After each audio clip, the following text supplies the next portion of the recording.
Let's say you're sitting and you're working on your latest Astro picture and you kind of notice a bit of a gradient in the background where you have maybe a light area, dark area, maybe it's out towards the side, maybe it's towards the center as I have here. You want to fix that. That is what we're going to talk about in today's, which is the fourth lesson in my Siril beginner's guide. Having some kind of gradient in your Astro images is all too common.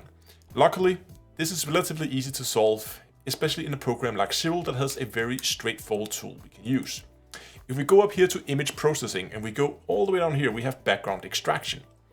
What this tool does is it will try to compute a mathematical model of your background and then basically subtract or divide it out, basically try to even it out and remove it so you get a much more even color in your background without touching your foreground. That's the goal, at least. That's what we're going to be trying to do. Now, there are basically two methods you can use. There are the polynomial and there are the RBF model. And as you can see here on the documentation page, they describe the polynomial. This is the older method that they've been using for years, but they've recently gone over to use the RBF interpolation method, which is the one that they recommend in most cases. And that's also going to be my recommendation. Use the RBF interpolation method unless you get really terrible results. No matter what you do, then you can try to go and play with the older interpolation method. But to start with, let's go with RBF. Now, in order for it to compute the background, it needs to know what is background and what is not background. We need to tell it that. And we do that by placing a number of grid points. So you can simply click in the image and you can see it sets a little square. Your job is to put down these squares, and it's important that those have background and only background. That means this is a good square, this is a bad square, because there's a star in it. Because all of a sudden now it thinks that star is part of the background, and that's going to mess it up. If you place a square, let's say I just place down a few squares here, if you right click in the image, it will remove the one closest to your cursor. So I left click to put them down. If I right click, see, it removes the one closest. Now I can just sit and I can keep right clicking and it will keep removing the one that is closest to my cursor. You don't have to sit and place all these manual. As you can see here, there is a sample per line slider that we can slide up and down. And if you click generate here, you can see here it will try to basically generate a grid. And you have this tolerance slider here. And what this tolerance slider does is it tries to detect on its own what is nebulosity and what is background. And you can see the lower I go here, the more of it will put into the nebulosity category. And if I put it up here, almost all of it, only the highest intensity areas will be put in as nebulosity, and the lower everything else will just be background. But it doesn't mean it's done a good job. We can already see here that there are some of these squares that are not very good. So the way I recommend you do it is you try to generate it. This is probably too fine gridded, especially if you looked at, if we just click clear here, you can see my gradient is very, like if you have a lot of small patches, then you might want to go finer grid. But in my case, I just have one blob here I want to remove. That's pretty much all. So you don't have to go super fine grid. So I'm maybe going to generate something like that is probably fine. And I'm just going to slide this down a little bit. Click generate. Go lower again. See, now I want this area. This is the area I want to try and remove. So I want to make sure I have something there. Okay, this might be a good starting point for me. So what I would now do is I would just go through this. I have a little bit of problem you can see here in the corners with my with my back focus. But I will just go through this and I'll just look for places where there is obviously stars inside the squares, and I'll try to move those away and just get those into pure background areas and keep them in the same general area. This is a bit of a manual process, so you have to go through this, but it is worth it in the end if you sit and remove all these from stars, and I might miss a few. But I'm just gonna quickly run through this. Okay, once you're happy with the result, we clear the points around our nebulosity. We can go and click compute background. And we can now see here that it will compute the background for each individual channel. So it will do it in the red, the green, and the blue, and it will even them out one channel at a time. Once the background has been computed, we can now click, for mine is in Danish for some reason, this just says apply. There we go. And look at that.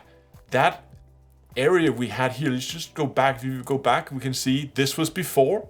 You can see that like big blob of light that we had there is now completely gone. Our background is much more even compared to what it was before, and we haven't touched our nebulosity. This is super neat, but it can actually do a little bit more than that. You can actually use this method to generate synthetic flat frames for your image. To a degree, not going to be perfect, but to a degree, you can generate synthetic flats. Because as you can see down here, you can say, and again, sorry, this is in Danish. I need to figure out how to translate that over. I don't know why it does it, but this says basically use on sequence or apply to sequence. This means, let's say that I loaded in, now I just have two images here. Here we go. I just loaded in some of my normal subframes. These have not been altered in any way. I've not done any calibration on them, so I haven't applied my flats and my darks to them yet. Now, let's say I didn't shoot flats. I didn't have flats for it. I could now go in and I could just take a single frame here and I could go into my background extraction. I would do the exact same process before, would generate my grid, and I would sit and I would go through this and remove where it would have nebulosity and exact same as we just talked about, remove it from stars.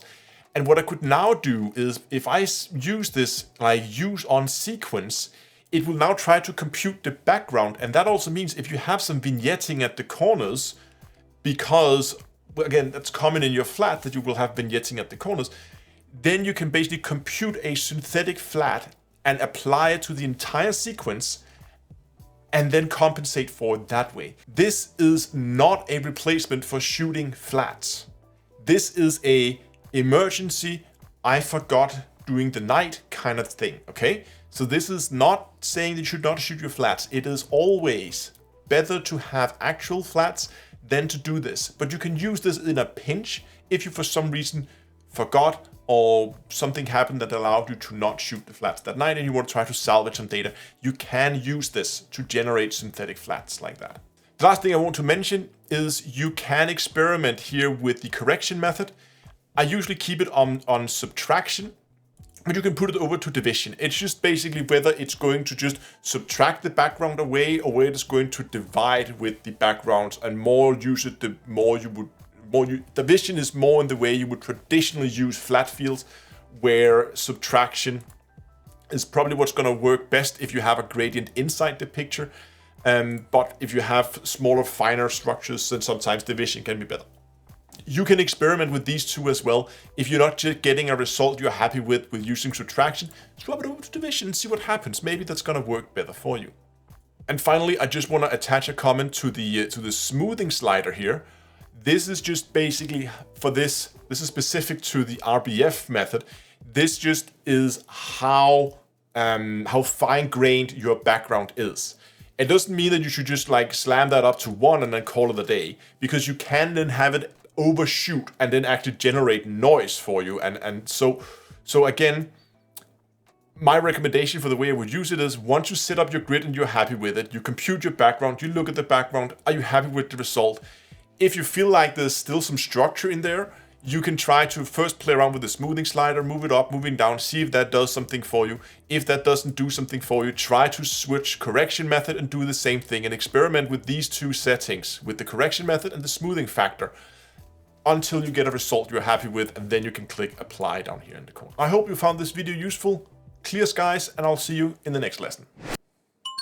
Now, this is the easy way to do it. But if you want a little bit more control and to understand how this process works, the picture over here, magic happens, and it got quite a bit darker. Okay, I'll just stretch that up a little bit so we actually see what's going on, and we can see